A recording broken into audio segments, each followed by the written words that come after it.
Dankjewel, mevrouw Delvaux. As Mr. Van Wetter pointed out, the first topic for this morning's debate will be on fair trade in times of crisis. And joining me in that discussion are four marvelous panelists, and I'm very happy to introduce them to you. Om te beginnen hebben we Willem Oldhoff van de Europese Commissie, meer bepaald van het Directoraat-Generaal voor Internationale Samenwerking en Ontwikkeling.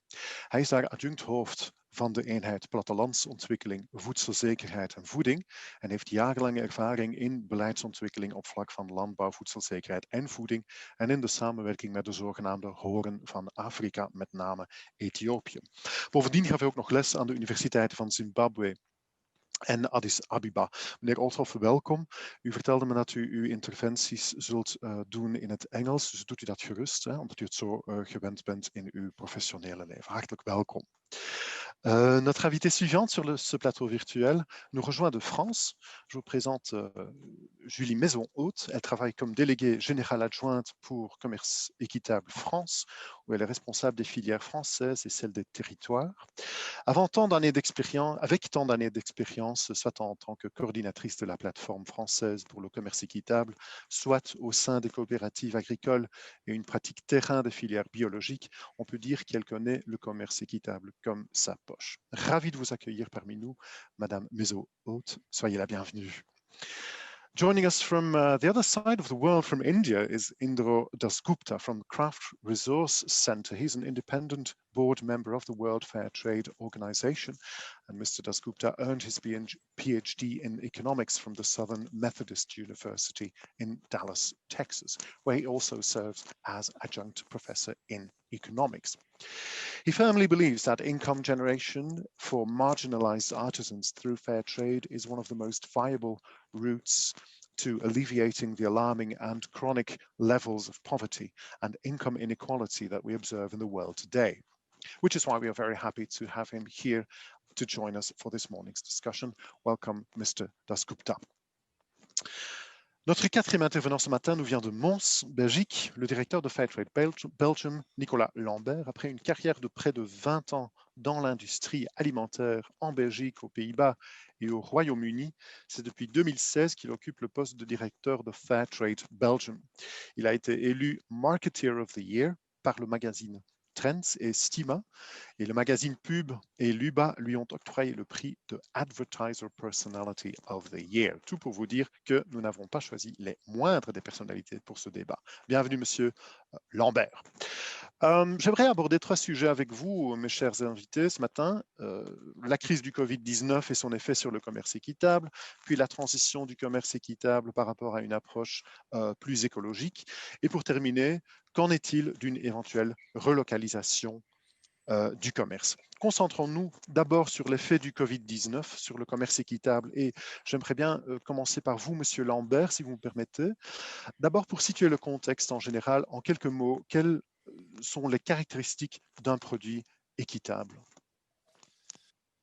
Alors, de manière générale, donc le commerce équitable, c'est un commerce qui fait l'objet d'un échange équilibré et transparent entre les parties, et notamment qui va se focaliser sur le principe d'équité et sur le principe d'une rémunération juste du travail des producteurs. Donc ça, c'est le commerce équitable, c'est le principe de commerce équitable en général, et puis de manière plus spécifique à la certification Fairtrade. Fairtrade est une des organisations qui est active dans le commerce équitable, où là, ça se matérialise notamment par la garantie d'un prix minimum, par exemple, pour la production des agriculteurs, par le paiement d'une prime de développement aux organisations de producteurs qui leur permet en fait de se renforcer de manière structurelle, et par le respect d'un certain nombre de normes sociales. Bon, on pense au travail forcé des enfants, à l'esclavage, etc., et environnemental.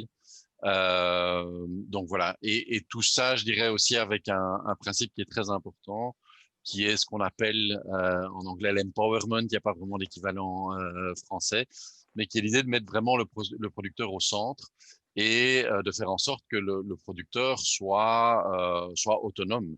C'est-à-dire, c'est pas un système qui va s'imposer au producteur, mais c'est un système qui va redéfinir un cadre dans lequel le producteur lui-même va pouvoir se développer.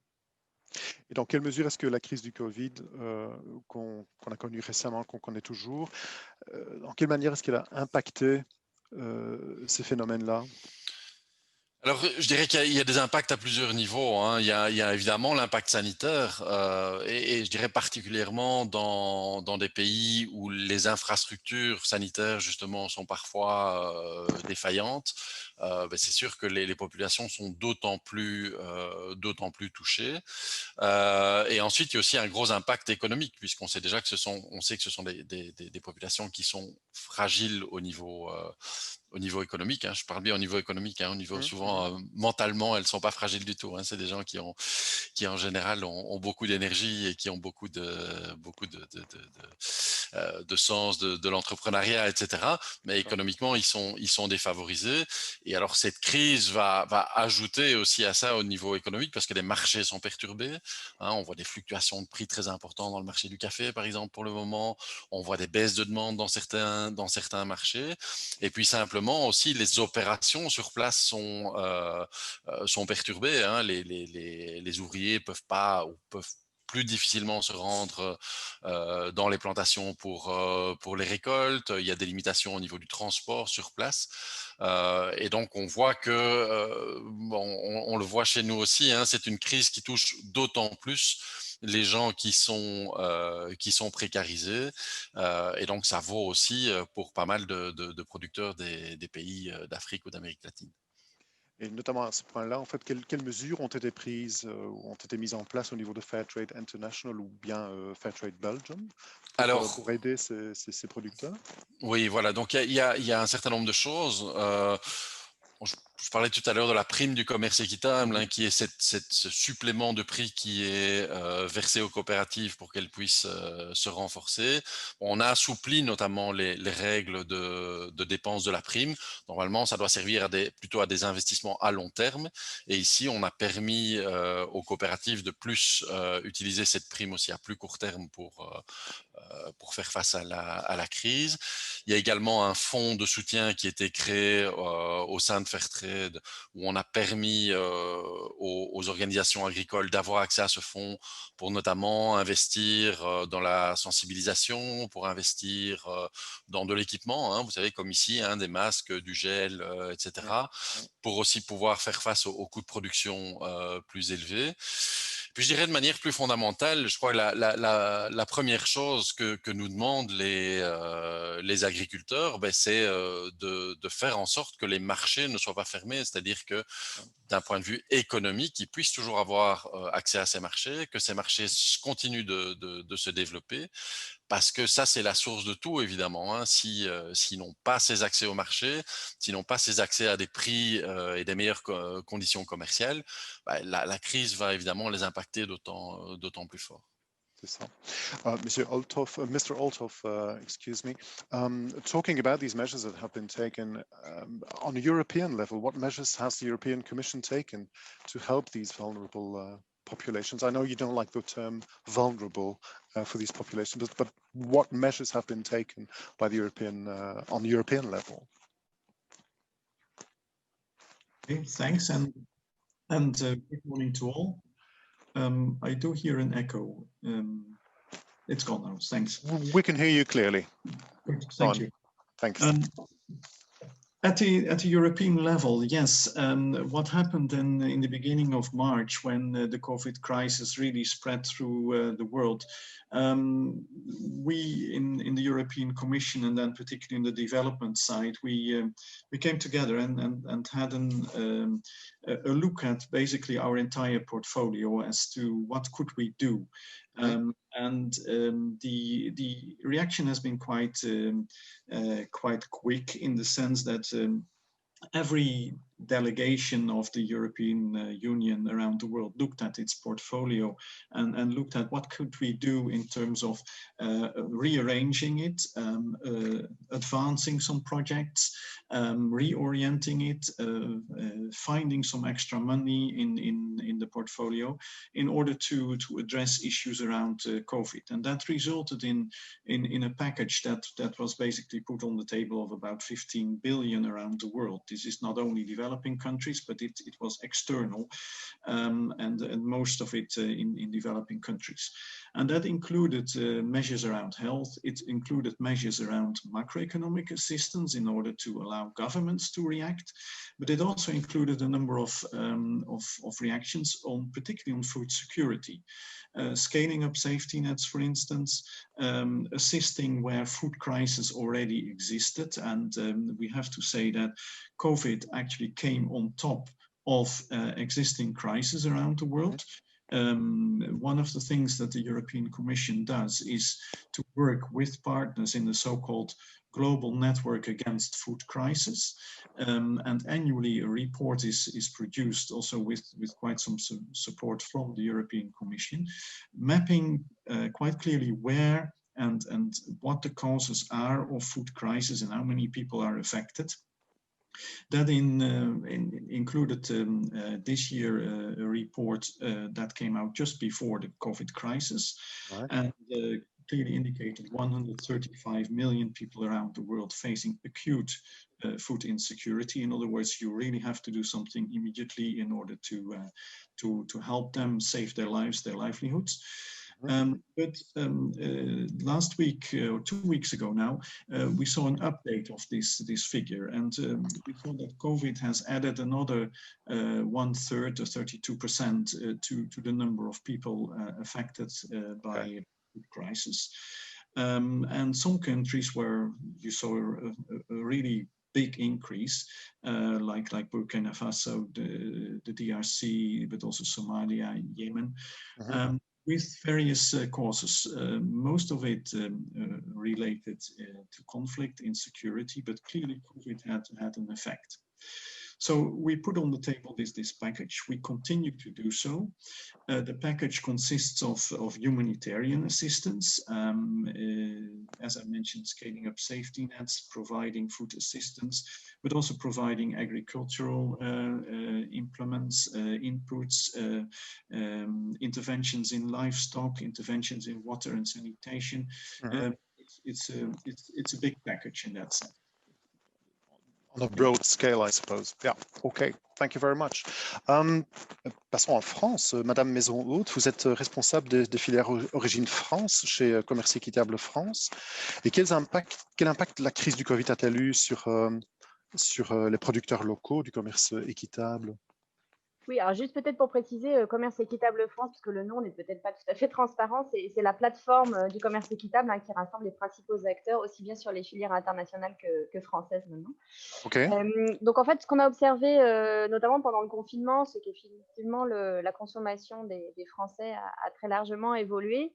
Et on a eu un boom de demande, mais en fait, sur les produits de base qui ne sont pas que des produits locaux. Donc ça, déjà, c'est intéressant à observer, c'est-à-dire qu'on a eu des booms de demande pour de la farine, par exemple, très fortement, des œufs, mais aussi du sucre. Alors, il y en a en partie qui est français, une partie qui vient d'ailleurs, et du chocolat aussi. Donc, en fait, cette question-là, elle a impacté aussi toutes les filières de commerce équitable. Pour ce qui est de la demande vraiment locale, je dirais qu'il y a eu un peu deux choses, c'est-à-dire qu'il y a eu une demande très locale qui a plutôt touché les producteurs qui sont en circuit très court, en fait, qui vendent en vente directe ou sur les marchés de plein vent, par exemple. Et là, il y a eu des choses qui se sont organisées un petit peu au pied levé, je dirais, des producteurs qui se sont organisés entre eux pour répondre à cette demande des consommateurs. Mais je dirais que ces producteurs ne sont pas les premiers engagés dans des filières de commerce équitable, parce que le commerce équitable, il est finalement plus approprié, y compris sur les filières locales françaises, sur des filières un peu plus longues, puisqu'effectivement, en circuit court, les producteurs finalement maîtrisent leur prix de vente. Ils peuvent donc s'assurer qu'ils vendent à un prix équitable pour eux, on va dire. Sur les filières longues, c'est là qu'on a le plus de risques que, comme dans les filières internationales, les producteurs soient un peu voilà, le maillon faible, on va dire, et qu'ils aient une faible maîtrise des prix pour l'envente de produits. Et donc, pour ces producteurs-là, donc on a aujourd'hui des filières organisées en France, on pourra y revenir tout à l'heure. On a eu effectivement, je dirais, une désorganisation du marché, à la fois de demandes fortes pour certains produits, à la fois une disparition de certains marchés, notamment tout ce qui est restauration collective, que ce soit les cantines scolaires, les cantines dans les entreprises ou même les restaurants qui ont fermé pendant une période assez longue. Et en fait, ce qu'on a pu observer, qui était très intéressant, c'est l'intérêt des partenariats, en fait. C'est-à-dire que ces organisations de producteurs avaient engagé depuis des années des partenariats avec des entreprises, avec des distributeurs. Et c'est ces partenariats-là, cette interconnaissance qui a permis de trouver des solutions.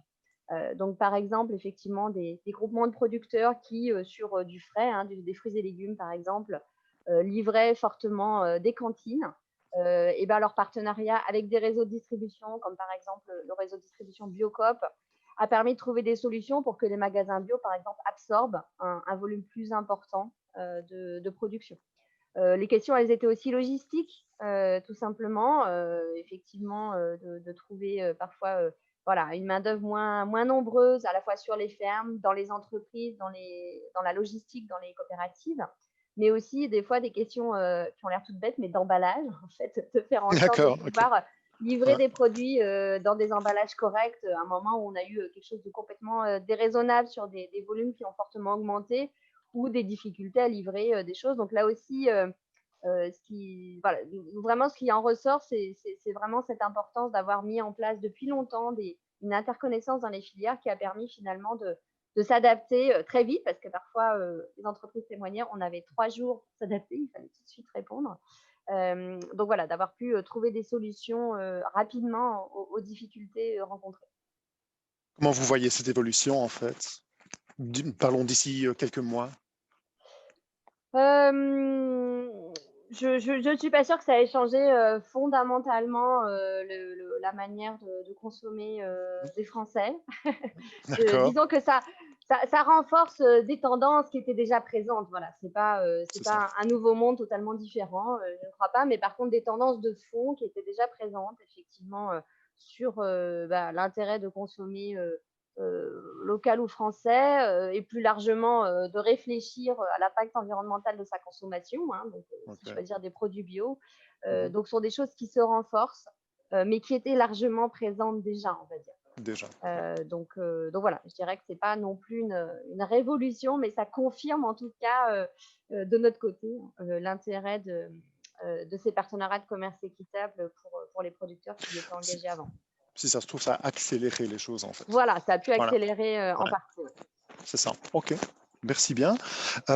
Let's go over to India. Mr. Dasgupta, in my introduction, I introduced you as a member of the Craft Resource Center. Can you just briefly explain to us what that Craft Resource Center does, what it is? Yes. Good morning to everyone. Pleasure to be here. So we are an intermediate marketing organization, which means that we work with artisans all over India. We have been working over 30 years now, and now we are members of WFT, of course. We are guaranteed by the World Fair Trade Organization. And what we try to do is provide these artisan partners with opportunities. At this point, we work with almost 5,000 artisans all over India, and most of them are in small towns or small villages. They're marginalized artisans. And one of our missions is to make sure that we provide them with opportunities so that they can earn stable income throughout their lifetime. Income security for these artisans is what we try to work towards. We deal mostly with non-food products, all of them handmade, and we work with we work with fair trade partners all over Europe, North America, and in Australia. Can you give a concrete example of one of these the jobs that these people do? Yes, certainly. Like, for example, there's a village about 2 hours from Calcutta. We are based in Calcutta, which is in the eastern part of India. So there's a village 2 hours from Calcutta, which is a village of weavers. These weavers are traditional handloom weavers, and pretty much all of them came over from Bangladesh when there was the separation between Bangladesh and India in 1971. So they're immigrants. And what we do is we work with them. We give them design input, financing, logistic support. We give them access to the international markets, which they don't have otherwise. They also work in the domestic market, but what we do is connect them to the international market in terms of fair trade buyers. For example, Oxfam, Intermon, Oxfam in Spain, they are one of the biggest buyers for the handloom products which come from these villages. So that's that's in a nutshell is our work. I can imagine that it's quite a challenge to quickly adapt to new circumstances due to the COVID crisis. How did you manage that, or how did the center manage that? So the COVID crisis is still a disaster in a country like India. You must have read in the newspapers that in March the Indian government decided to shut down the country with like 4 hours notice. So when that happened, it was totally chaotic because what we have to remember is, for example, our artisan partners, they don't have a lot of they don't have a bank balance like, say, some of us do. They don't have a lot of cash reserves or income reserves to fall back on. And what happened was everything shut down. There was no transportation. All the flights were canceled. So it was literally a curfew. So two things happened. One is that these artisans, they work mostly from home, or they have these small workshops, and they produce their products, they bring it to us, we do the quality checking and packing, and then we export these products. Now, they couldn't give us these products. They couldn't bring it to our quality control center. So naturally, the whole flow, the supply chain flow got completely disrupted, number one. Number two is, most of these artisans, they get weekly earnings from their work, they're piece rate workers. So when the work stopped, naturally their access to domestic markets as well as to external markets was stopped. So they just couldn't earn any money. Their income opportunities were gone. So these are the two things which hit us immediately. And from our perspective also, the international market was completely shut off because there was no transport possible. I see. And what is the role and the mission of the World Fair Trade Organization? I told the viewers that you are a member of that organization. What is their role in this particular scenario? So World Fair Trade Organization has the way it is drafted, has two primary missions. One is to ensure that these marginalized artisans or farmers or producers, they can enrich their own lives and those of the community around them through fair trade.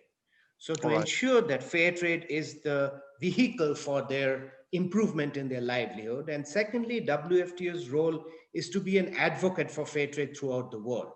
Because just like Fair Trade International has a certification for food, WFTO has a certification which we call the guarantee system. You can see the symbol over my head here. Oh, yes. Yes, we can. Yeah. So that is the certification. We don't have a product certification in WFTO. What we have is a process certification. So they certify that an organization follows the 10 fair trade principles which are enshrined in the WFTO principles. Okay, thank you very much. By the way, if any of the other panelists want to comment on what anybody else is saying, please do not hesitate. I would suggest to go over to our second topic. A few things I can take home, or I can remember from what we've been discussing here, is that this crisis has caused lots of challenges for anybody on any level. And on the EU level, there's working on humanitarian aspects, scaling up safety nets, and so on. I hear the word partnership, creating partnerships, but the main thing that I will remember here is that it requires a lot of flexibility, and that is one of the main parts that, or main solutions, I think, to dealing with this crisis. Is anybody wants to add anything to this first topic? Any of our panelists? Quelqu'un qui aimerait bien ajouter quelque chose? Rien? Très bien. Let's move on to our second topic and talk about how fair trade can contribute to an ecological and a social transition to a more ecological way of working. And I'd like to start with you again, Mr. Dasgupta. When talking about artisanal fair trade products, what is their ecological footprint, if there's any? Is it higher or is it lower than industrial products? And why is that? It's very interesting that you asked me this question, because just last month we concluded a study which we have been doing for a while, in which we looked at two things. One is the ecological footprint of fair trade products, and I'm talking of non-food products. And secondly, we looked at the ecological footprint of the artisans themselves. So based on our study in India, we found out that that on average, our artisan partners who live mostly in small towns and villages have an ecological footprint which is 66% lower than the ecological footprint of any of us who live in urban cities. So that was amazing for us, that how small their ecological footprint is. And secondly, when we looked at ecological products, if you look at the products that we work with in Fairtrade, they're all handmade. They're all made using traditional techniques like a hand loom, or you use blocks for block printing or screen printing. All of these traditional techniques don't use electricity. They're made by hand.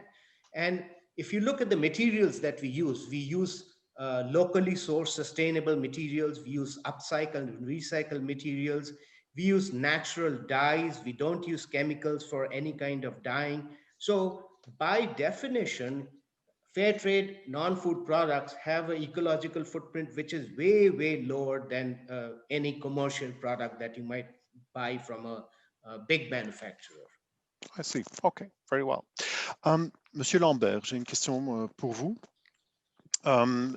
Quel rôle est-ce que le commerce équitable peut-il jouer dans cette transition écologique au niveau belge, pour commencer peut-être? Alors, je crois que tout d'abord, de manière générale, on ne peut pas scinder l'aspect écologique et l'aspect social. C'est-à-dire, si on veut que les producteurs, les agriculteurs soient des acteurs du changement et du changement vers plus d'écologie, il faut que ces acteurs soient dans une position où ils peuvent effectuer ce changement, ils peuvent être acteurs de changement. Et ça, c'est très compliqué s'ils sont dans un mode qui est un mode de survie. Et ça vaut tout autant pour les agriculteurs d'Afrique, d'Amérique du Sud, d'Asie, que pour les agriculteurs de France, comme le disait ma collègue, ou de Belgique. À partir du moment où la seule chose à laquelle vous pensez, et c'est tout à fait légitime, c'est de nourrir votre famille et de survivre jusqu'à la fin du mois, c'est très compliqué de vous demander de vous occuper de l'environnement et de changer vos pratiques agricoles. Donc, en fait, tout est dans tout. Pour moi, ça, c'est l'aspect le plus important, en fait, des choses. Et c'est vrai que souvent, on voit, par exemple, dans la note européenne, de la fourche à la fourchette, qui est globalement très bien, mais elle est très axée sur l'aspect écologique. Et il y a quelques mentions des aspects sociaux. Et je pense qu'on oublie un peu vite que les deux sont extrêmement liés.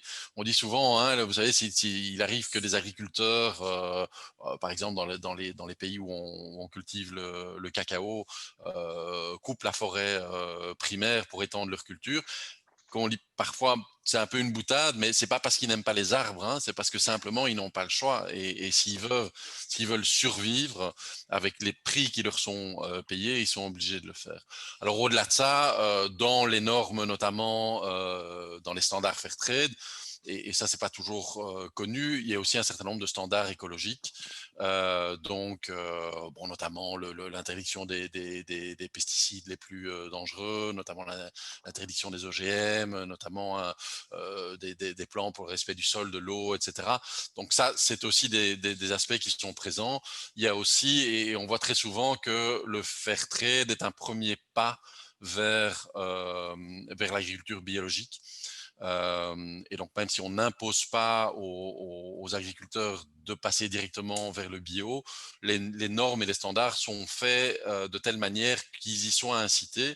Et on voit qu'il y a une très grosse partie des produits Fairtrade, pratiquement la grosse majorité, par exemple, des bananes Fairtrade qui sont vendues en Belgique sont également bio. Mais je pense que le cœur du débat, c'est vraiment de se dire, on ne peut pas scinder l'aspect écologique et l'aspect social. Et ça, il faut bien le comprendre. Ventre affamé n'a pas d'oreille, nous disait récemment un planteur de Côte d'Ivoire. Et à partir du moment, et ça vaut tout autant pour les agriculteurs des Ardennes belges ou de la Campine, à partir du moment où ces gens se préoccupent avant tout de survivre, ce sera très très compliqué et pas du tout juste de leur demander de complètement changer leur technique de production. Mais dans ce contexte cela, quel est donc le rôle des entreprises? Quel rôle est-ce qu'elles doivent jouer là-dedans? Alors, on aime bien nous regarder les choses de manière systémique, c'est-à-dire, vous savez, dans le développement durable, vous avez des gens qui disent, oui, mais c'est les gouvernements qui doivent le faire, qui doivent Mhm, agir, ou bien mhm, non, c'est le rôle des entreprises, ou bien, ben non, c'est le consommateur qui doit changer. Nous, on pense qu'il faut créer des cercles vertueux, c'est-à-dire que, bien sûr, les entreprises doivent changer leurs pratiques d'achat, doivent s'intéresser plus à leur chaîne d'approvisionnement. On en parlera tout à l'heure avec les mhm. lois sur le devoir de vigilance. D'accord. Mais le feront d'autant plus facilement que d'un autre côté, il y a une demande chez le consommateur. Il y a à la fois une pression et une demande, hein. Le consommateur, il est à la fois, il a à la fois un bâton et une carotte, hein, un bâton pour critiquer et une carotte pour acheter. Mais aussi, les rôles des gouvernements sont très importants, hein. Les gouvernements peuvent réellement faciliter en fait cette transition en ayant par exemple, des règles sur les achats publics, en ayant des législations comme la législation dont on va parler sur les devoirs de vigilance, en créant des plateformes, hein, comme Mhm. la plateforme Beyond Chocolate, par exemple, Oui, en Belgique, et bientôt Beyond Bananas, etc., banal. qui mettent tout le monde autour de la table. C'est important aussi, hein. Ces problèmes sont tellement fondamentaux que personne ne peut prétendre les régler tout seul. D'accord. Fairtrade, on est la plus grosse organisation, je pense, de commerce équitable. On ne va pas tout seul régler les problèmes. C'est pas possible. Je veux dire, et personne ne peut le dire. Et donc, ce qui est important, c'est de mettre les gens ensemble et de travailler ensemble, gouvernement, entreprise, organisation de certification, ONG, C'est pour ça. vraiment amener le changement. Je passe à Madame Maison Haute. En fait, en France, que faites-vous à ce niveau-là? Vous m'avez parlé d'un projet équité. On doit le voir dans ce sens-là aussi? Oui, oui, bah, alors je rejoins tout à fait, hein, ce que disait, Nicolas Lambert, c'est qu'effectivement, on a besoin, d'une autre économie aussi pour accélérer, la transition écologique et voilà, nous on utilise souvent les slogans qui disent, «Des prix justes pour la transition, écologique». Mm. C'est extrêmement important et effectivement, c'est parfois peu présent, à la fois dans les politiques publiques, mais même, dans la vision des ONG environnementales, et nous, on travaille aussi beaucoup, hein, à créer des ponts avec ce monde de l'environnement qui souvent ont un peu difficulté à rentrer dans la dimension économique, dans le rôle des entreprises, le rôle des acteurs privés, c'est pas toujours évident. Et donc, voilà, il y a aussi des choses à construire sur ce sujet-là qui nous paraît vraiment important. Le deuxième point, et je viens ensuite sur l'exemple d'équité, effectivement, du programme équité, c'est que sur l'aspect écologique, nous, on s'est rendu compte, et c'est des choses qui s'appuient aussi sur des études, qu'en fait, les modes de production, et notamment si on parle des produits alimentaires et de l'agriculture, les modes Mhm. de production agricoles, en fait, ont un poids très important sur les questions de biodiversité et sur les questions de changement climatique. Bien sûr, le transport n'est pas neutre, Mm. mais en fait, on peut déjà agir énormément en travaillant sur les modes de production. Et donc, c'est des sujets que nous, on essaye de travailler. Donc, on en parlera tout à l'heure à la fois en France, mais aussi bien sûr au Sud. Et donc, nous, on est engagé sur un programme qui s'appelle Équité, qui est un programme d'accompagnement sur l'Afrique de l'Ouest, notamment qui a des financements de l'aide publique française, hein, Mhm. qu'on a pu réussir à voilà, un programme d'une ampleur assez importante de 10 millions d'euros et qui notamment appuie des programmes portés par des coopératives agricoles en Afrique de l'Ouest directement. Donc, ce sont les coopératives qui proposent des choses, voilà, proposent des projets, parfois avec des accompagnements.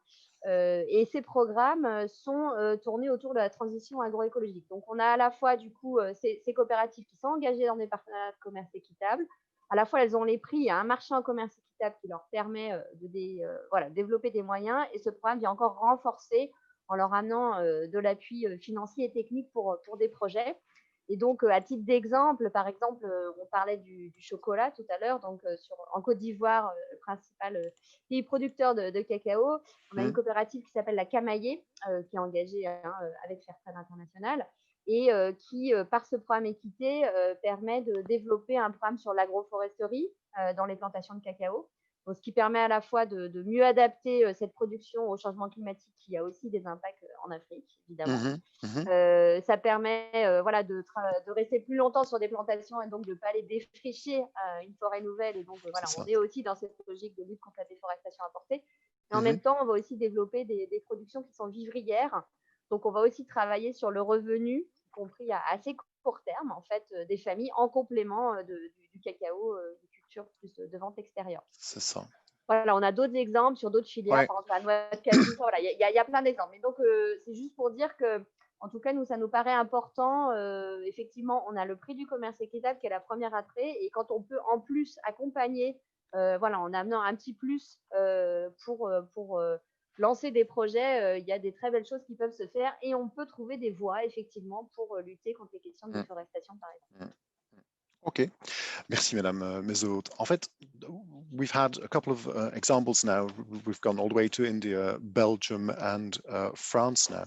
A question for you, Mr. Althoff. On an EU level, can we support vulnerable populations from countries outside of Europe in producing more products to import in the EU while guaranteeing the ecological transition?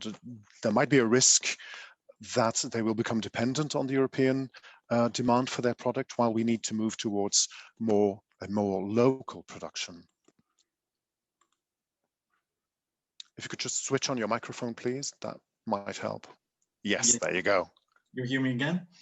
Yes, loud and clear. Go on. Thank you. Yes, I did have some problems with listening, so I'm glad that you hear me again. Okay. Yeah. Yes, the question about changing, supporting populations outside the EU, and then being dependent on the EU market. Well, the first thing I wanted to say, the EU market is not the worst one to be dependent on. It's a relatively stable, predictable market, and so in that sense, it's not too bad. But I sense the question in sense of yes, what is also needed is local production and development of local markets. And I fully acknowledge that. And particularly when we look at Africa, how big the import bill is in many African countries for basic food supplies, there is so much to be gained still in terms of market, in terms of feeding urban, particularly rapidly growing urban populations. There's so much to be gained in terms of trade between countries in Africa, which is virtually nil, that in general this is a question. The other day there was a presentation from a Zimbabwean entrepreneur who exports to the EU horticultural products, completely happy with her export situation, but obviously there are questions. Is that the right model for her? It certainly is. She's an excellent entrepreneur. We've had many other cases throughout Africa and throughout the world of excellent exporters to the EU who can find a niche, fair trade or not fair trade, because both of them exist. But the question remains whether this is a model to be supported generally or not.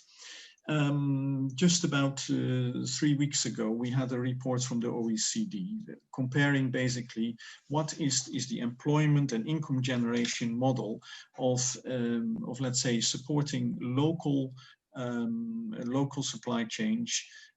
And supporting more the global support chains, and the local regional supply chains were in many cases superior in creating employment, creating income above the global one. So it is a very general question. Now, what I also sensed from the debate until now is the interesting point of when you support fair trade and you support ecologically sustainable practices, what effect does it have on mainstream and on different types of farming? We've seen that it does have an effect, and we are quite supportive and very, very increasingly so on sustainable practices, whatever those sustainable practices can be, because they're not just one type of practices, but increasingly we're supporting agroecological approaches from the Commission side. And also including organic approaches. not only in Europe but throughout the world. I see.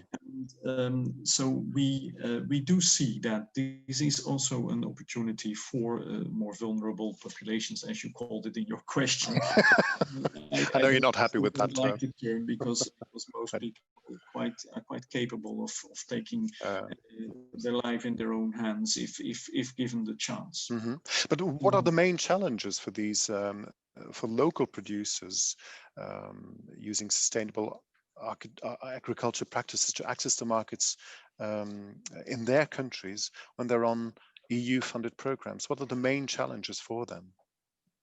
That depends really from country to country, I would say. Okay. But Can you give a number of examples, maybe, or some they have been concrete? mentioned of infrastructure. There are challenges of market organization, whereby markets are simply not difficult to access because of the way they are structured, because of certain small groups that control markets.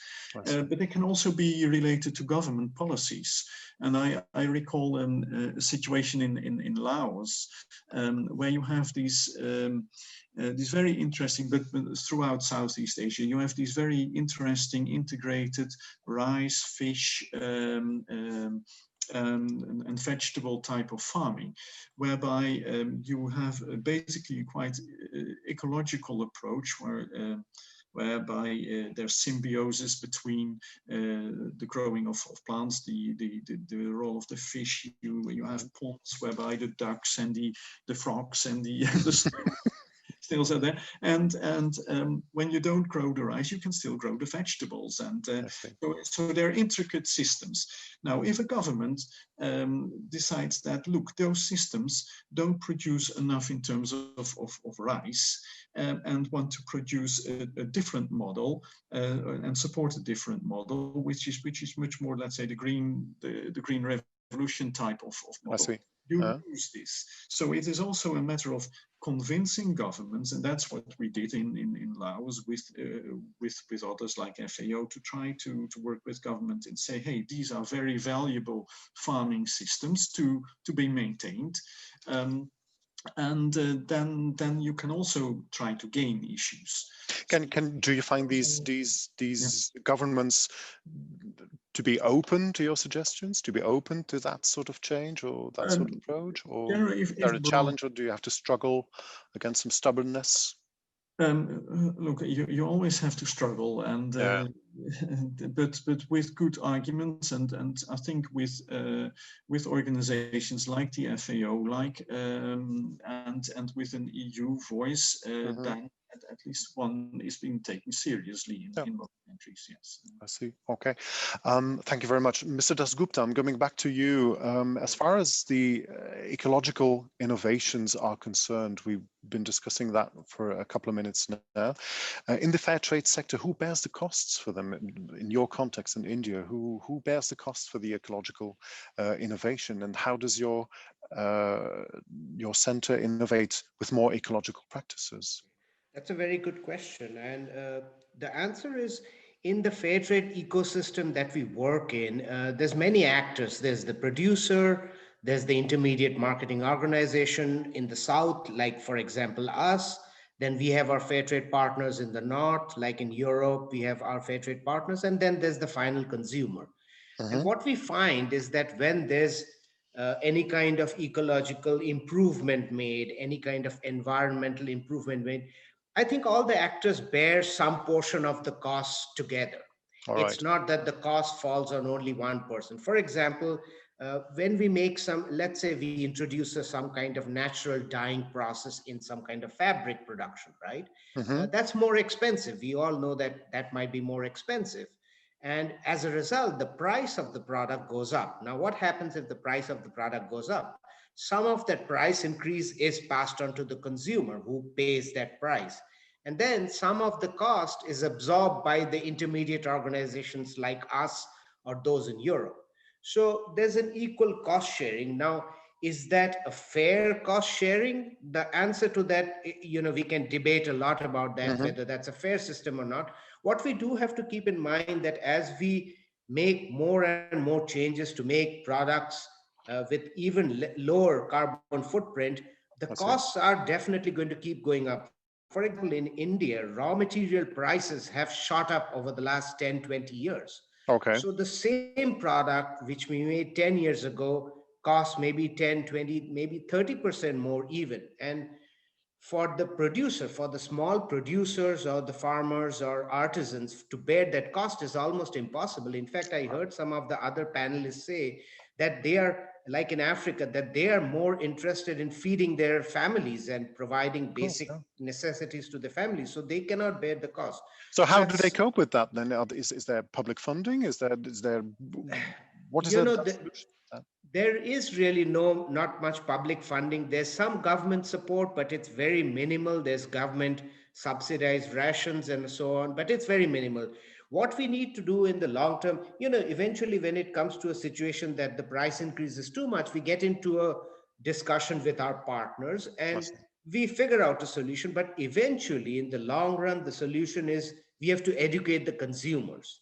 And this is one good thing in fair trade. We do have a very good consumer base, and we have seen time and time again, if we offer a product which is very environmental friendly and has a low ecological footprint, the consumer is willing to pay a higher price for that. So the consumer is willing to bear that cost. So that's a wonderful thing. And to your question on how we do innovation, as I mentioned, in the fair trade sector, our non-food products are already very ecological friendly, environment friendly. But we keep innovating in terms of what kind of materials we're using, whether we can use more and more locally sourced material, whether we can use sustainable material like using cork material or bamboo, which are naturally growing materials which can be used for products. So the innovation keeps happening in product innovation, and some of it is also process innovation. Can we save more water? Can we do our dyeing in a less water intensive ways? Or can we use some intermediate technology where we don't need power or any kind of electricity?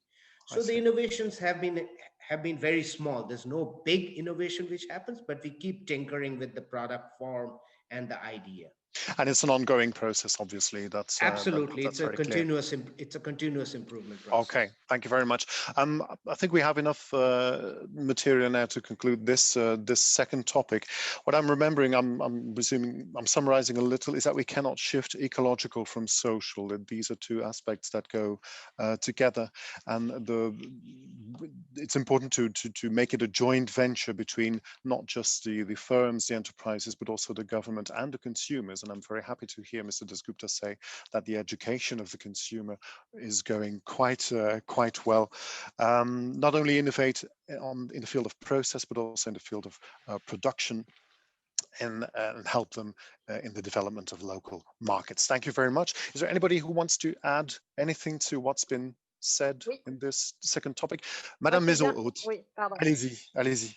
Merci. Oui, je voulais juste réagir sur les propos de M. Olthoff aussi sur les enjeux que rencontrent les producteurs, les organisations de producteurs dans les pays du Sud. Je pense que l'Union européenne a aussi une responsabilité à assumer quelque part de ses politiques. Je prends l'exemple de la filière lait.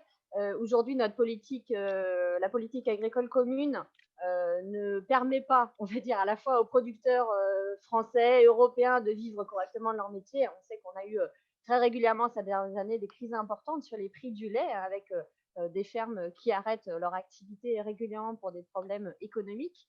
Et en même temps, on sait qu'en parallèle, dans les pays d'Afrique de l'Ouest, par exemple, les producteurs, les éleveurs locaux ont grande difficulté à développer leur marché local, à accéder à leur marché local, tout simplement, parce qu'effectivement, nos entreprises européennes vendent sur ces marchés-là des poudres de lait, parfois réengraissées à l'huile de palme d'ailleurs, à des prix en fait qui sont trop peu chers pour que les produits locaux puissent être compétitifs en fait.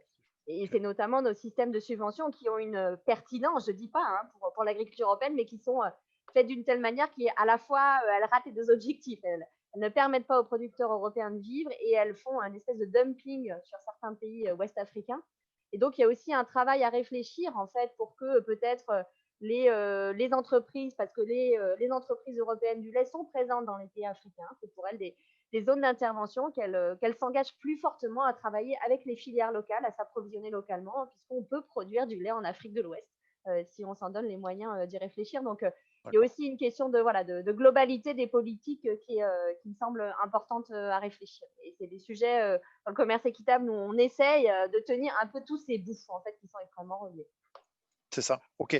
Mr. Althoff, anything to add? Yes, can I react to that?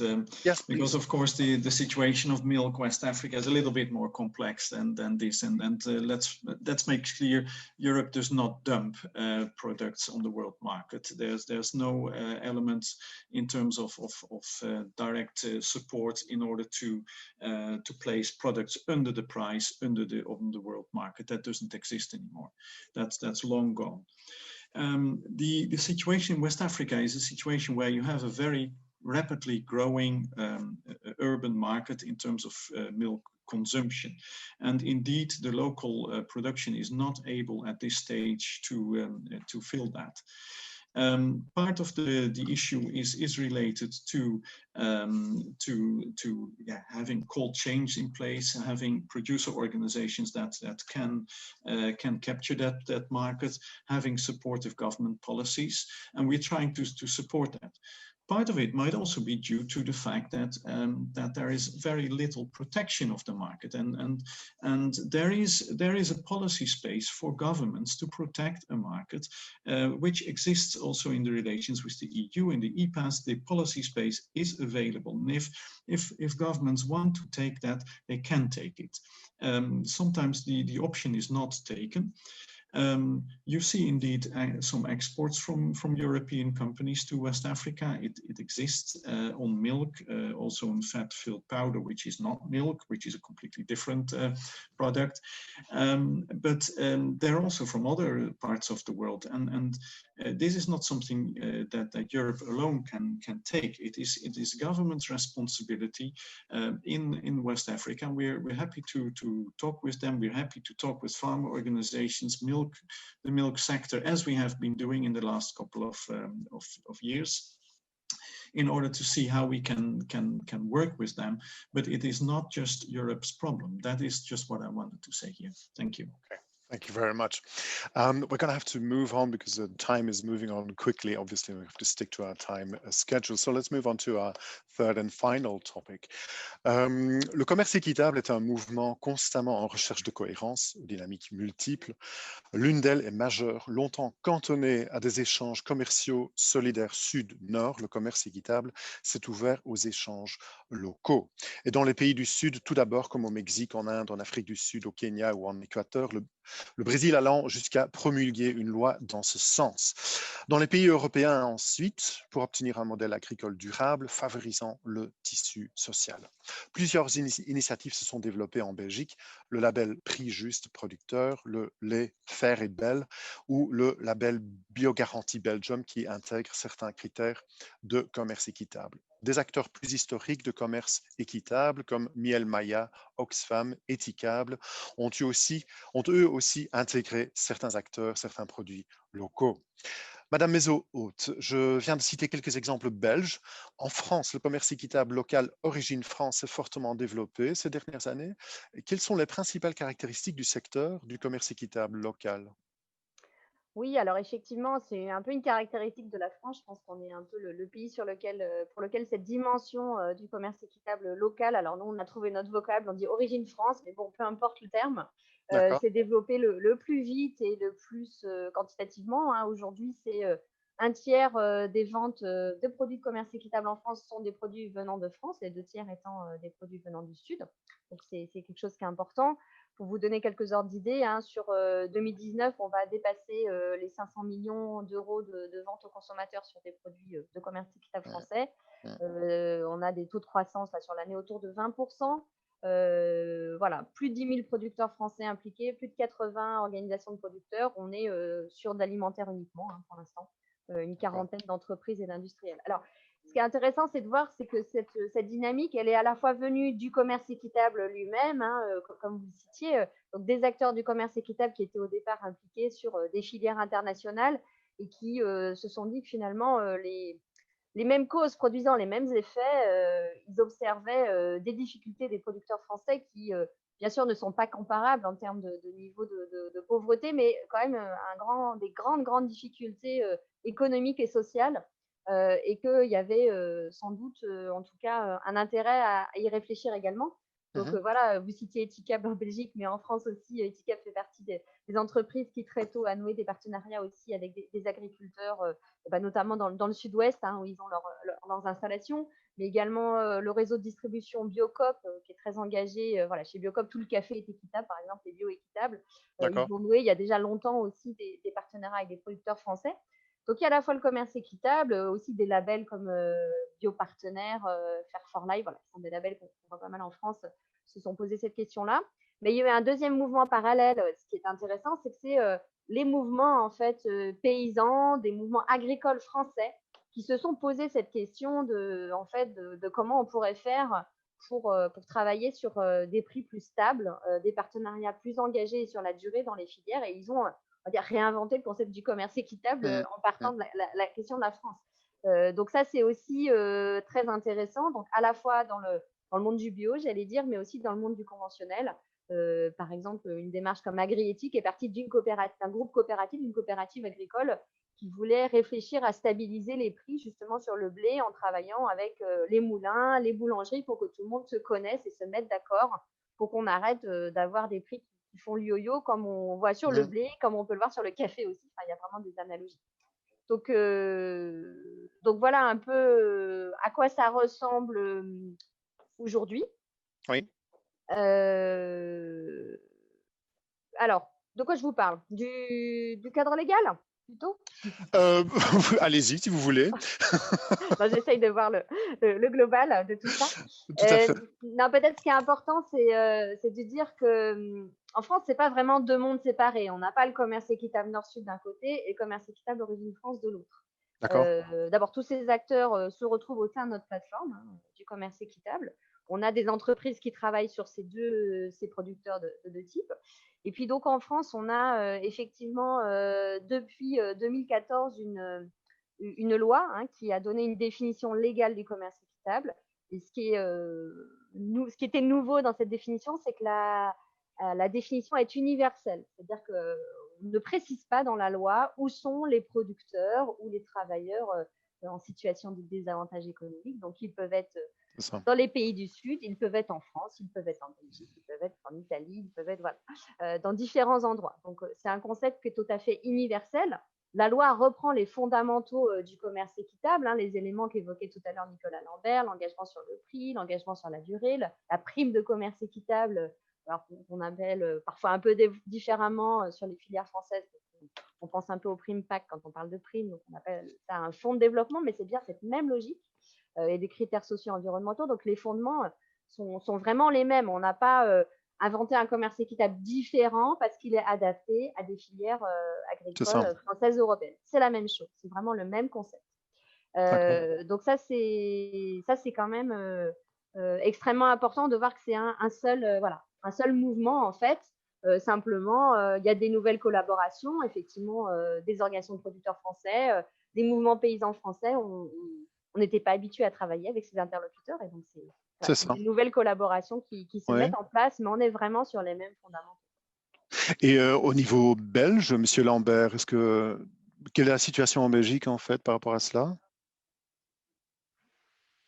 Donc on voit aussi un développement effectivement du ce qu'on appelle le Nord-Nord dans le jargon des gens du commerce équitable en Belgique.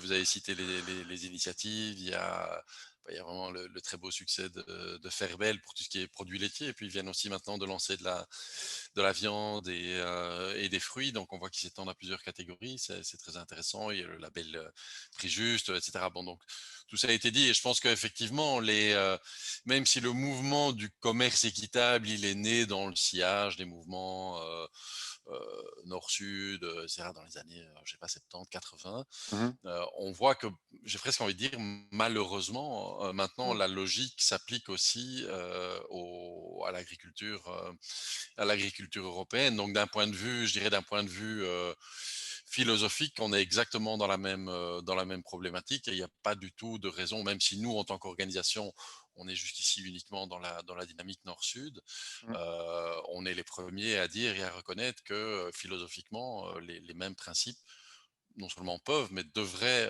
s'appliquer à l'agriculture européenne. Okay, I need to take hold of the time, keep the time, because we're running out of time a little. So, Mr. Skupta, I have a question for you. What do you think of this trend to relocate fair trade in the north and south? Isn't there a danger of Western countries turning inward, which is detrimental to international solidarity? Well, what is your view on that? At the WFTO General Assembly, we debated this point a couple of years ago, I think a little more than 2 years ago, and we all agreed that that ours is a solidarity movement. You know, I was very happy to hear from Julie that in France there's a law which doesn't distinguish, and that's what we all agreed, that we cannot make a difference between North-North and North-South trade. You know, we stand for small partners, small producers and artisans, wherever they might be. So we, in fact, passed a resolution acknowledging North trade, and we are saying that that's fine. We are not worried about it. Now, that being said, you know, at the individual level, some organizations in the South might be scared that, you know, what's going to happen to us if the North closes the borders and so on. But my personal opinion is that I'm not too concerned. In fact, I see this as a complementary effect rather than a competitive effect. Okay. Because if you look at Europe, for example, most of our products are sold in these world shops, right? World shops in Germany, Austria, Italy, Belgium. And when a customer walks in through that world shop door, I don't care what the customer is coming to look for, whether the customer has come for milk from France or whether the customer is coming from a beautiful shawl from India. As long as the customer comes in, it is an opportunity for us to sell all types of products. So if a customer came only looking for some kind of food product from Europe, who knows, the customer might walk out with a lot of other products also. So it all depends on marketing. How do we market ourselves and how do we position the products, right? If we make a mistake in that, if we position the products that, oh, you are only buying not fair trade products, and you know, you don't look at this north-south, the southern products, you know, kind of in a store, you put the south products right at the back of the store, that's not a good idea, right? But if you make an effort to market it all together as, hey, these are all fair trade products, it doesn't matter where they come from, this is solidarity movement, we are helping small artisans and producers, and it's a good product, I think we can all win. You're a very optimistic person, I can tell. Your optimistic views, very well. Mr. Althoff, a final question to you, and then we'll have to round up this topic. Could you tell us more about the farm to fork strategy that was mentioned before? It's part of the European Green Deal, if I'm not mistaken. Can you tell us a bit more about that? Thank you. Yes, of course, the European Green Deal has been launched last year by the European Commission, and basically this is the green growth strategy for Europe, but also with implications for the world. And the farm to fork strategy is a bit at the heart of it, and it was launched by the European Commission a few months ago. Also, that is basically about where does food go in Europe? What is the future of food? And one looks at it from a very holistic point of view. And I just see in the chat the reference to a holistic approach and combining social and ecological dimensions. Well, the farm to fork also combines the social, the economic, and the ecological dimension. So it's the three sides. It's not meant just as let's say as a greening of the world, but it's greening, fairing, etc. of the world. It's more inclusive, more of all the good things in that sense. Now, for Europe, it has quite a number of implications. And at this moment, the farm to fork, it's a strategy of the Commission. It lies before the member states. They're reacting to it. There will be discussions in the Parliament. So this is all happening at the moment. Lots of social discussions with farmers, with consumers, agreements with, etc. Now internationally, what does that mean? In a certain way, the philosophy of the Farm to Fork will also try to use that in our international cooperation. So a real good balance between those three elements of sustainability, and that particularly in development cooperation also means a fair price for producers. Maybe it's good also to recall, and that is not completely related with the Farm to Fork, but it fits in the philosophy. Okay. The launch last week of the Cocoa Initiative, the European Sustainable Cocoa Initiative with Cote d'Ivoire and Ghana, which builds on the proposal of those two countries to increase the price for their consumers by 40%. But we see this as the opportunity to pick on to it and to make it a kind of package deal, whereby, yes, we support this increase of producer price, but at the same time we try to create a package of halting further deforestation around cocoa, actually activating also some afforestation, and combating child labor. So as a kind of package deal addressing the three sides. Now, the other point that might be relevant in terms of the Farm to Fork is that when Europe will say, yes, we will no longer tolerate certain practices of let's say combined child labor, deforestation, etc., in the products that come to the European market, that really means that you have to look at standards, to work on standards globally. And to assess those standards. It might also mean, therefore, that certain standards are changing, and that farmers and farmer organizations, the producers, might need to be assisted in working towards those standards. And just briefly, but very in a couple of words, how can you see this evolve? Where, for instance, a year from now? A year from this is for more than a year. Yeah. Okay, let's say 5 to 10 years, because something like that in the long term. Then it's in the longer term, right?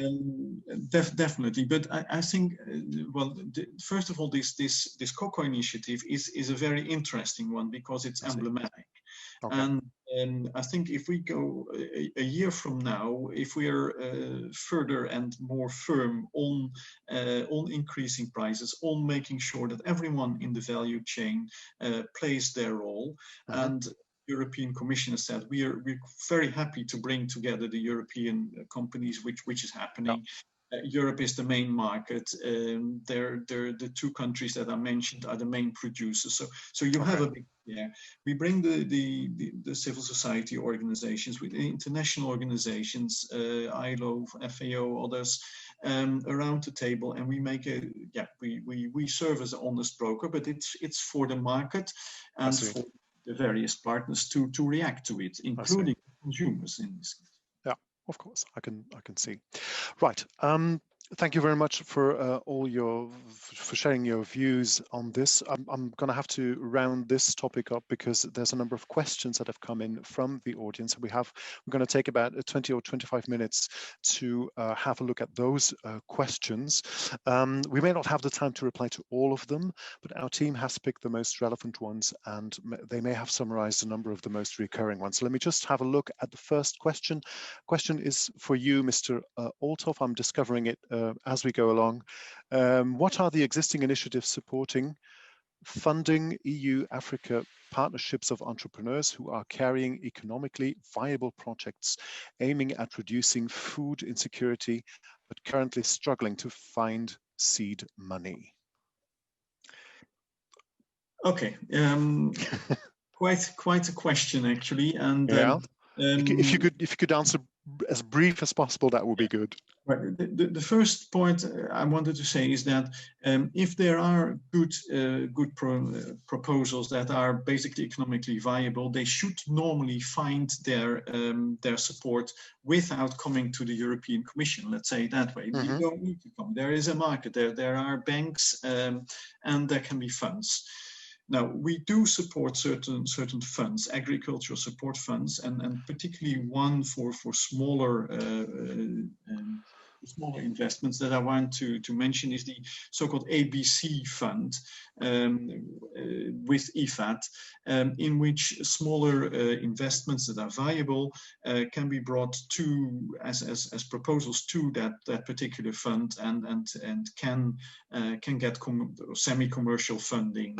But we have a couple more at the global level, at the continental level, and at national levels, because let me repeat that what the European Commission in its international cooperation does is mostly actually at the country level. I see. Okay, thank you very much. Let's move on to another question. This question is for Monsieur Lambert et Madame Maison-Haute. Even when locally the footprint of fair trade is much lower, what about the transport carbon footprint to deliver these goods in Western countries? Je ne sais pas qui va répondre, Madame Maison-Haute ou Monsieur Lambert? Tant que vous activiez votre microphone, moi je suis content. Voilà. Je veux bien le prendre, Julie. Je ne sais pas si tu veux après complémenter. Mais you want me to answer in English or? Non, vous faites en français. La question est pour les interprètes en fait. Oui, oui, d'accord. Oui, je l'ai reçu ici en anglais, c'est pour ça en fait. Ok, non, pas de souci. Voilà. Ben, je crois que contrairement à ce qu'on croit souvent, en fait, et ça a été dit par d'autres intervenants, hein, finalement, la partie transport dans l'empreinte carbone des aliments en particulier, elle est relativement limitée. Et donc, il faut voir l'empreinte carbone dans sa totalité. Et par exemple, pour certains produits qui doivent, par exemple, être produits ici dans des serres, qui doivent être éclairés et chauffés, ben, parfois, ils ont une empreinte carbone qui est moindre si on les fait venir de plus loin. Et donc, et là, c'est un message plus général. Je pense il est juste d'avoir globalement une tendance vers la relocalisation pour des tas de raisons. Mais il ne faut pas que ça devienne un dogme. Et c'est un petit peu ma crainte, c'est que parfois ça devient une espèce de dogme absolu où on dit et du coup tout doit être local et tout ce qui vient d'un peu loin est totalement. Mais sans qu'il y ait sans que ce soit rationnel. Or, pour un certain nombre de produits, d'abord, ils ne peuvent pas être produits chez nous. Et ensuite, en fait, quand on regarde l'empreinte carbone qui est liée au transport, elle est très faible. L'empreinte carbone, elle est surtout liée au mode de production. Et justement, si ces produits sont produits de manière équitable, avec en plus des normes équitables et bio, c'est encore mieux, finalement, on va beaucoup plus travailler sur l'empreinte carbone à travers ça qu'à travers une relocalisation. Donc, globalement, la relocalisation est une bonne direction générale. Mais d'abord, il faut savoir pourquoi on le fait. Et et ça, c'est vraiment important. S'il vous plaît, n'en faisons pas un espèce de dogme absolu parce que là, on va se tirer une balle dans le pied. D'accord.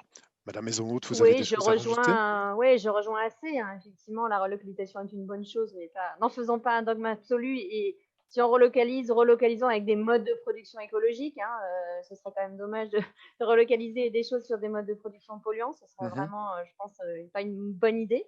Et juste, je voulais peut-être rassurer sur cette histoire de concurrence, du coup, nord-sud et nord-nord, hein, ce qui rejoint un peu ça. Est-ce qu'on va relocaliser en gros toutes les productions, y compris celle du commerce équitable? Est-ce que c'est pas un risque pour le nord-sud?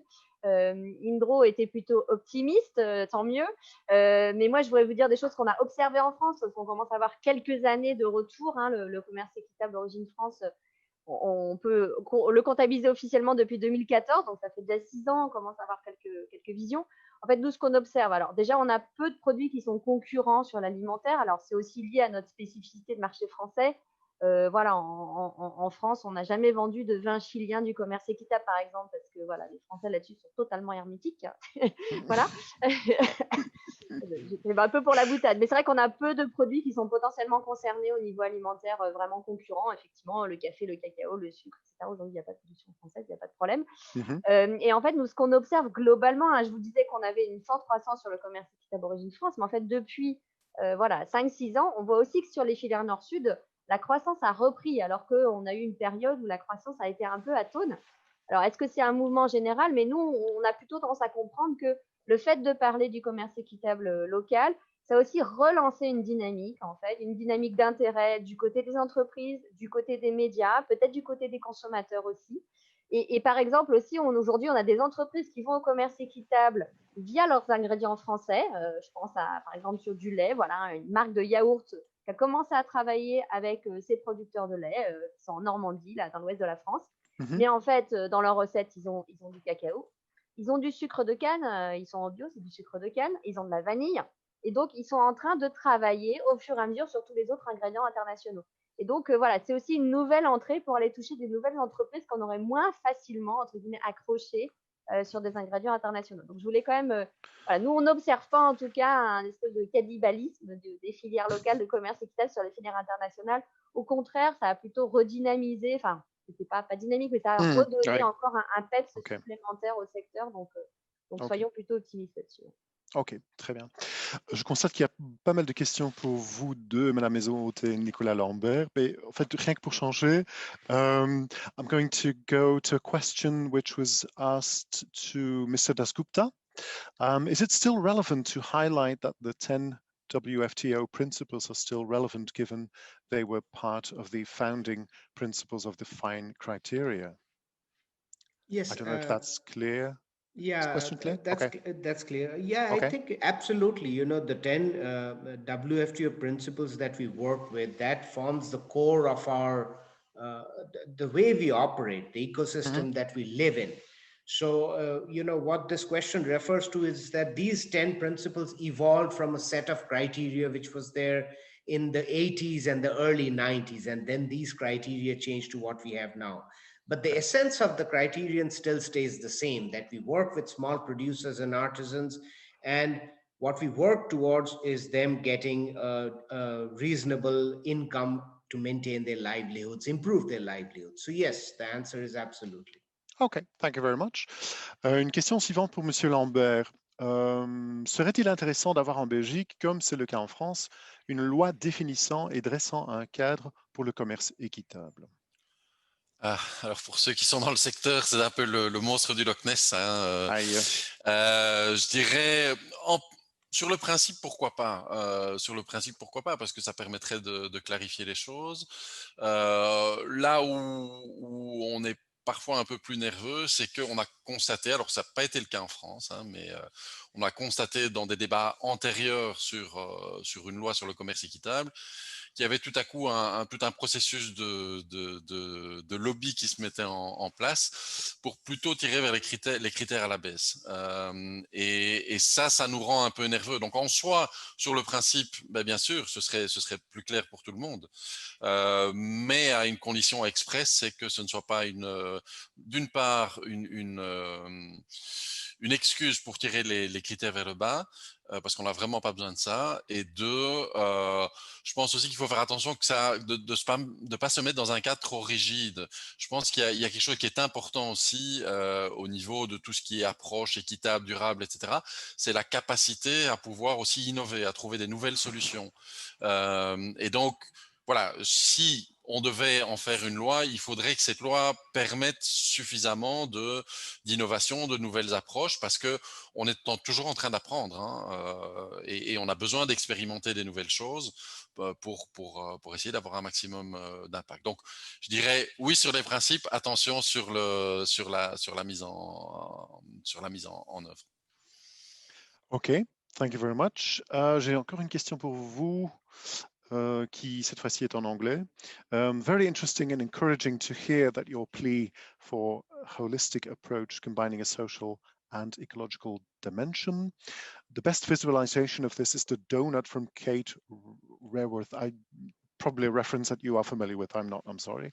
This is a strong concept. However, in practice, I observe a need of actors, be it private sector or governments, to look for sharp, clear, simple messages and an approach that focuses on only one aspect. This is an understandable desire from a marketing and communications point of view. How can we respond to this need for distinguishing for a clear single message USP without letting go of the holistic approach? Or do you think that the holistic message is a USP in itself? I don't know if the question is clear for you. Je l'avais lu dans le chat. Très bien. Heureusement, ça m'a permis de l'internet. C'est une très très bonne question, et c'est extrêmement complexe. Et là, ça met en avant finalement la complexité du débat, le débat sur la durabilité, c'est quelque chose d'extraordinairement complexe, hein, parce qu'on voit ici l'aspect social et l'aspect environnemental, mais dans l'aspect environnemental, vous avez encore tout là, vous avez le climat, la biodiversité, bon, c'est d'une extrême complexité. Et en face, on a un consommateur ou un public, hein, des citoyens, qui à la fois ont besoin d'être informés, mais en même temps qui ne deviendront pas des experts en durabilité. Et donc ça, c'est vrai que c'est un champ d'étude qui est très intéressant parce qu'il doit à la fois, on doit simplifier les messages parce que sinon ils ne sont pas audibles et ils ne sont pas compréhensibles. Et en même temps, on doit trouver cet équilibre entre la juste complexité et la juste simplicité. Et c'est pas simple parce qu'aussi les organisations ont leur histoire. C'est vrai que l'histoire de Fairtrade, elle est ancrée plutôt dans la notion de justice sociale, etc. Et puis on y a amené des éléments, donc voilà, je n'ai pas une réponse toute faite. Moi, je pense qu'il y a moyen à la fois de garder son âme d'organisation et son ancrage, tout en couvrant des dimensions qui sont nouvelles. Hein. Si on prend pour Fairtrade, bon, je le disais tout à l'heure, on peut ancrer le débat écologique dans un débat qui est un débat de justice sociale. Les deux choses sont intimement liées, mais c'est très complexe et on a besoin aussi des acteurs. Je sais que c'est une question qui vient d'un grand acteur de la distribution en Belgique. Ils ont un rôle extrêmement important parce qu'eux sont en face directement du consommateur et ils peuvent aussi nous aider à travers leur communication à quelque part, j'aime pas le mot éduquer, c'est très condescendant, mais en tout cas informer et à faire en sorte que voilà, le consommateur comprenne ces problématiques dans toute leur complexité. Ok, très bien. Harold, can I add a comment to that? Yes, please, go on. Yeah, so I just wanted to add a small comment to this messaging USP. It's interesting to see that in fair trade, whether it's in the food or the non-food sector, we were talking of environmental and ecological regulations and care for the environment 30 years ago. You know, in the fair trade world, what we are seeing now, you know, the concern for the climate, for climate changes, this is nothing new to us. In the fair trade world, we have been doing this for years and years and years. And I think that should be part of the messaging, that this holistic approach that we are talking about, that we need to care about the ecology as well as social concerns. That was the principle of fair trade many, many years ago. In fact, in one of the WFTO principle number 10, written in 1990, is care for the environment. So I strongly believe this should be messaged to the consumer that, hey, we are pioneers in this field. Yeah, it was included at a very early stage, actually. Yep. Yeah. Oké, very well. Meneer Olthoff, ik heb voor u een vraag. Ik ga ze wel in het Frans stellen. Misschien heeft u ze al gezien in de chatvenster. C'est très bien de renvoyer la balle vers les gouvernements africains pour qu'ils prennent ou renforcent des mesures protectionnistes, par exemple sur les produits laitiers ou en Afrique de l'Ouest. Il existe un tarif extérieur commun, mais dans le cadre actuel de libéralisation des marchés, n'est-ce pas illusoire? Ik laat u even de tijd. Is de vraag duidelijk voor u? Zet u even uw microfoon aan, meneer Olthoff. Yeah. Yes, sorry, and I could not hear part of the question. I heard it was on West Africa. Yes, it was. Let me just rephrase it. C'est très bien de renvoyer la balle vers les gouvernements africains pour qu'ils prennent ou renforcent des mesures protectionnistes, par exemple sur les produits laitiers, ou en Afrique de l'Ouest, il existe un tarif extérieur commun, mais dans le cadre actuel de libéralisation des marchés, n'est-ce pas illusoire? I'll give the time to our interpreters to translate the question for you. Okay, thanks for repeating the question. No worries. And look, I think the governments have always an obligation to serve their citizens, and whether and of course these are policy choices, whether you serve your consumers primarily or your producers primarily, and by setting a common tariff at a certain level, you make your implicit choices. The point that I also saw in the chat, and maybe I have to come back to that, is about dumping, and indeed dumping is not the right term. What is happening, because Europe does not export things in the rest of the world below market prices.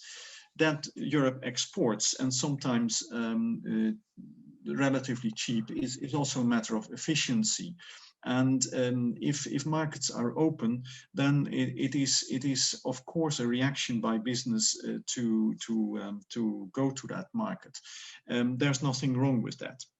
Now, as I said in the earlier parts, I think from a development point of view, it is extremely interesting and important to develop local milk chains in Western Africa, but also in other parts of Africa.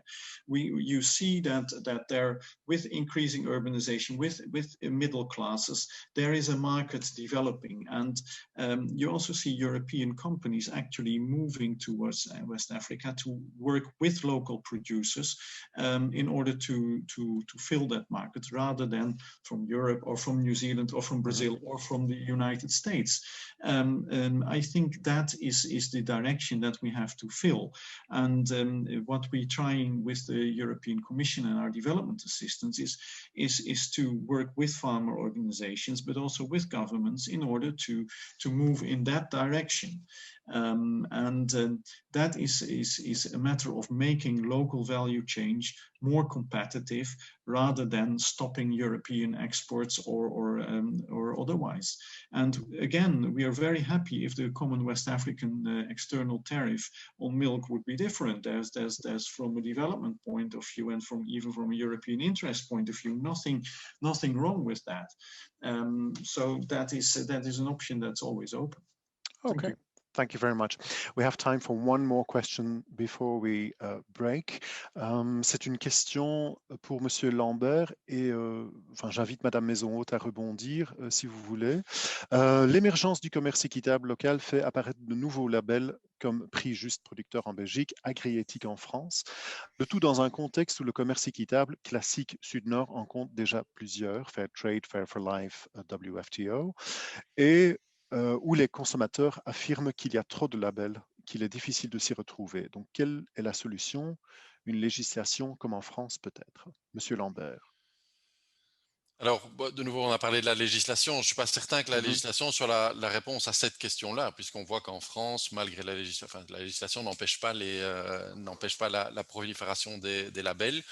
Sur la prolifération des labels, je relativise toujours un peu. C'est vrai qu'il y en a beaucoup. Bon, ben, c'est la preuve aussi que quelque part ça fonctionne et que voilà, il y a une demande pour ça.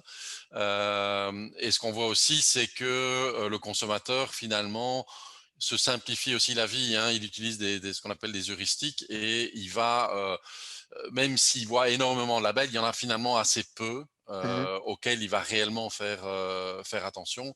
Et ceux qui connaissent pas, en général, il va un petit peu mentalement les ignorer et pas les voir. Donc voilà, ça c'est juste un side note. On verra en fait comment l'univers des labels effectivement va évoluer dans le futur. J'imagine qu'il y a une question sous-jacente qui est de dire, mais est-ce que finalement le label le plus connu, qui est je dis ça sans arrogance, c'est juste un fait, le label le plus connu est le label Fairtrade, va aussi s'impliquer dans le Nord-Nord. C'est quelque chose c'est une chose à laquelle on réfléchit, mais outre l'aspect des labels, je pense que si on le faisait, je crois que la vraie question, on n'est pas une entreprise commerciale, on est une ONG, c'est-à-dire la vraie question, c'est de dire, mais est-ce qu'on apporte quelque chose? C'est-à-dire, est-ce qu'on apporte quelque chose qui n'existe pas déjà, plutôt que de simplement avoir une logique qui est une logique de marché, simplement, et se dire on va être concurrent sur ce marché-là pour être concurrent sur ce marché-là. Donc la question, ce sera la question de la valeur ajoutée qu'on pourrait y apporter. Très bien. Madame Maison-Haute, je vous laisse la dernière parole, tout brièvement, s'il vous plaît. Dites-moi. Oui, alors effectivement, on a aujourd'hui une diversité de labels de commerce équitable qui retranscrit aussi effectivement une appropriation en fait par différents acteurs. Donc en France, le fait qu'on ait la partie origine France, ça rajoute peut-être encore une couche supplémentaire, mais il y a déjà effectivement plusieurs labels, même sur les filières internationales. Alors nous, on relativise aussi ce problème parce qu'on a un autre problème qui nous paraît plus important et plus compliqué, c'est qu'on a aussi aujourd'hui pas mal de marques qui font des allégations de commerce équitable sans se référer à des labels. Nous, en France, on a quand même un succès relativement important de cette thématique du commerce équitable. Ça devient un argument marketing, donc quelque part, c'est la rançon du succès, on pourrait dire.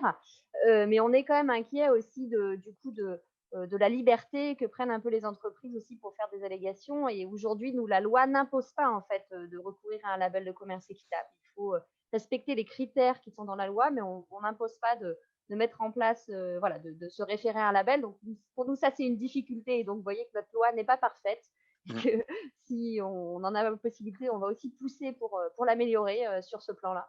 Donc ça, c'est une première chose. Et après, effectivement, bon, c'est un débat qu'on a très fortement dans le secteur sur effectivement comment faut-il faire évoluer ces labels, faut-il les rapprocher. Enfin, voilà, pour l'instant, on est plutôt déjà à réfléchir à des formes de collaboration plus importantes entre labels pour éviter les difficultés au sein des filières, pour éviter que des organisations de producteurs ou des entreprises aient besoin de s'engager avec plusieurs labels. Ça existe parfois, c'est parfois possible. Mais il ne faut pas que ça crée des difficultés du côté des producteurs d'aller cumuler des engagements, des coûts, des coûts administratifs, ce qui est quand même, voilà, qui peut être un peu contre-productif. Donc, on est plutôt dans cette étape-là de dialogue intense entre les labels. Ok, très bien. Merci, Madame Maisonhaute. Thank you very much to each and every one of you, but our time has elapsed now for this part of this morning's webinar.